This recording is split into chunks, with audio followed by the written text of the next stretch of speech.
Assalamualaikum warahmatullahi wabarakatuh. Selamat datang kembali di YouTube channel saya. Baik, di video kali ini saya akan membahas atau mempresentasikan tugas UAS keamanan sistem dan informasi. Nah, sebelumnya saya ingin memperkenalkan diri saya terlebih dahulu. Nama saya Arif Nugroho. Nomor induk mahasiswa 3912150036. Program studi Sistem Informasi semester 4 Universitas Pancasakti Bekasi. Baik, untuk yang pertama yaitu pengertian keamanan database. Nah, hari ini kita akan belajar mengenai keamanan database atau database security. Nah, menurut Forcepoint, keamanan data atau data security adalah sebuah prosedur dengan dukungan dari regulasi dan teknologi untuk melindungi data dari kerusakan data, modifikasi data, serta penyebaran data baik yang disengaja maupun tidak. Keamanan database tidak hanya berkenaan dengan data yang ada pada database saja, tetapi juga meliputi bagian lain dari sistem database yang tentunya dapat memengaruhi database tersebut. Hal ini berarti keamanan database mencakup perangkat keras, perangkat lunak, dan data. Agar memiliki suatu keamanan yang efektif, dibutuhkan kontrol yang tepat. Seseorang yang mempunyai hak untuk mengontrol dan mengatur database biasanya disebut administrator database. Jadi seseorang yang mempunyai hak untuk mengontrol dan mengatur database ya, di situ disebut atau seringkali kita sebut sebagai administrator database. Seorang administrator lah yang memegang peranan penting pada suatu sistem database. Oleh karena itu, administrator harus mempunyai kemampuan dan pengetahuan yang cukup agar dapat mengatur suatu sistem database. Yang kedua yaitu tujuan keamanan database. Nah, tujuan dari keamanan database itu sendiri dapat dilihat dari 3 aspek. Nah, di situ ada ya teman-teman. Yang pertama, security atau confidentiality. Yang pertama yaitu security atau confidentiality. Yang kedua integrity. Yang ketiga availability. Nah, kemudian yang ketiga yaitu urgensi keamanan basis data. Sadar nggak bahwa kita hampir ya semua warga Indonesia pernah mengalami kecurian data.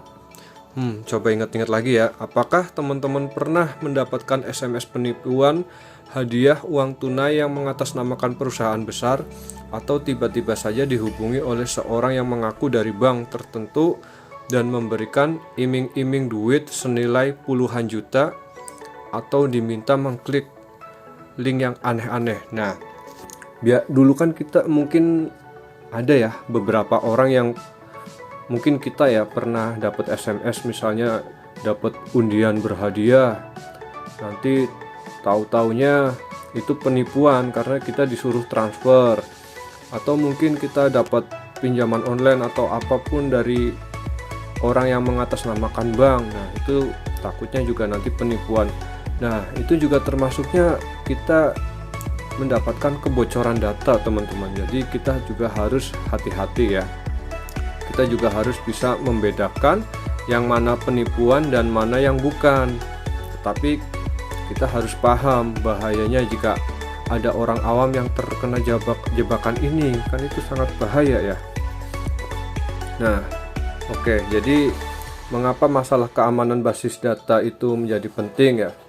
Jadi basis data merupakan salah satu komponen yang penting dalam sistem informasi karena merupakan media utama dalam menyediakan informasi kepada user. Jika informasi user yang tersimpan dalam database ini dapat diakses oleh siapapun, maka data-data user akan rentan untuk disalahgunakan oleh oknum yang tidak berwenang dan merugikan bagi pemilik data itu sendiri. Nah, di sini ada 3 hal tentang mengapa keamanan data pada basis data itu sangat penting. Yang pertama, karena kemampuan menyediakan informasi dengan cepat dan akurat adalah merupakan kebutuhan dalam information based society.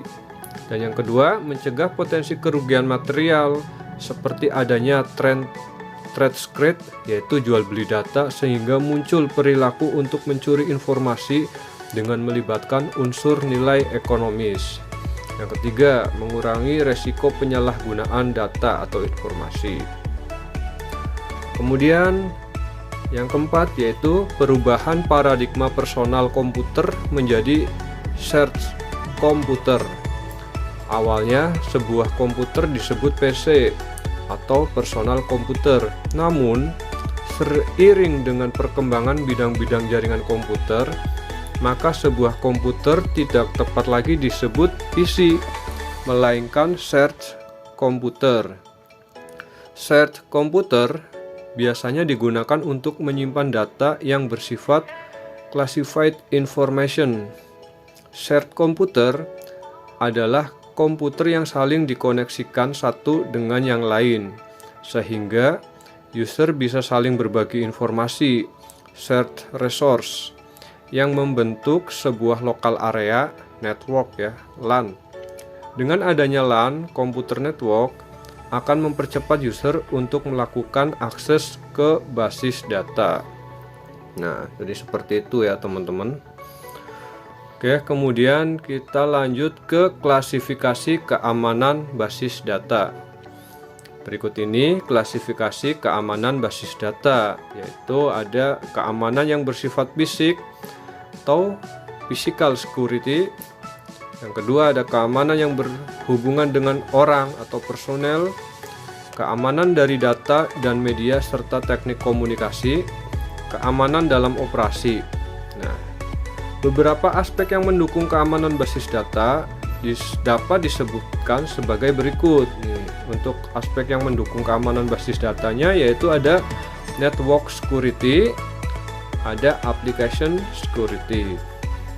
Selanjutnya, aspek kehandalan terhadap keamanan basis data ditentukan dari beberapa aspek seperti privasi atau confidentiality, integrity atau integritas. Kemudian ada authentication, availability, non-repudiation, access control. Nah, seperti ini ya teman-teman untuk penggambarannya. Di situ ada pengguna akhir, ada programmer atau operator, atau ada database administrator. Nah, seperti itu teman-teman. Kemudian yang keenam yaitu klasifikasi file atau arsip. Proses klasifikasi file adalah hal yang mendasar dalam keamanan database. Beberapa klasifikasi utama antara lain, yang pertama master file atau file induk, kedua transaction file atau file transaksi, tiga ada report file atau file laporan, ada history file, file sejarah, kemudian ada backup file atau file salinan. Nah, hierarki organisasi dapat ditunjukkan sebagai berikut. Nah, seperti ini untuk penggambarannya ya teman-teman. Teman-teman bisa diperhatikan, bisa lebih dicermati ya. Kemudian ada serangan atau attack terhadap basis data. Jenis-jenis serangan atau attack itu ada beberapa macam. Yang pertama, interruption. Kedua, interruption yaitu menyela sebuah proses yang sedang berjalan. Nah, ada modification, ada fabrication. Oke, seperti itu ya. Itu adalah skema akses dan prosedur pada basis data yang terkoneksi online. Tingkatan entitas pada keamanan basis data dapat disebutkan sebagai berikut. Nah, itu ada physical user, sistem operasi, sistem basis data. Itu skema utama mekanisme keamanan basis data online ya.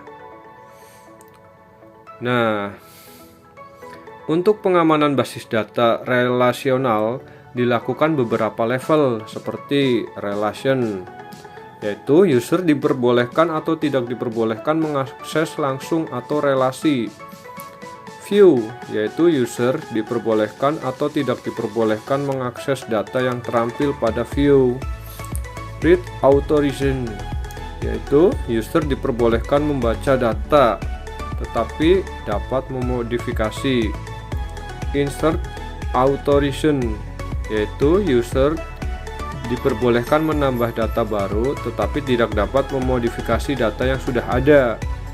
Kemudian ada update authorization, yaitu user diperbolehkan memodifikasi data tetapi tidak dapat menghapus data. Dan yang terakhir yaitu delete authorization, yaitu user diperbolehkan menghapus data. Nah, beberapa otorisasi tambahan untuk modifikasi data atau update authorization seperti index authorization, resource authorization, alteration authorization, dan drop authorization. Nah, seperti itu teman-teman. Kemudian yang terakhir ya, backup data dan recovery. Tindakan backup adalah proses secara periodik untuk membuat duplikat dari basis data dan melakukan logging file atau program ke media penyimpanan eksternal. Ada 3 jenis tindakan pemulihan, yaitu pemulihan terhadap kegagalan transaksi, pemulihan terhadap kegagalan media, pemulihan terhadap kegagalan sistem. Nah, ini fasilitas pemulihan pada DBMS atau Database Management System, mekanisme backup secara periodik, fasilitas logging atau lookbook, fasilitas checkpoint, manajer pemulihan. Oke teman-teman, mungkin seperti itu ya untuk video presentasi keamanan sistem dan informasi. Semoga video ini bisa menambah wawasan kita semua dan bisa bermanfaat. Dan saya ulangi lagi, untuk video ini saya buat untuk tugas UAS keamanan sistem dan informasi.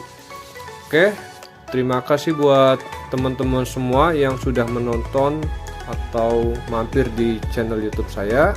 Saya ucapkan terima kasih banyak. Wassalamualaikum warahmatullahi wabarakatuh.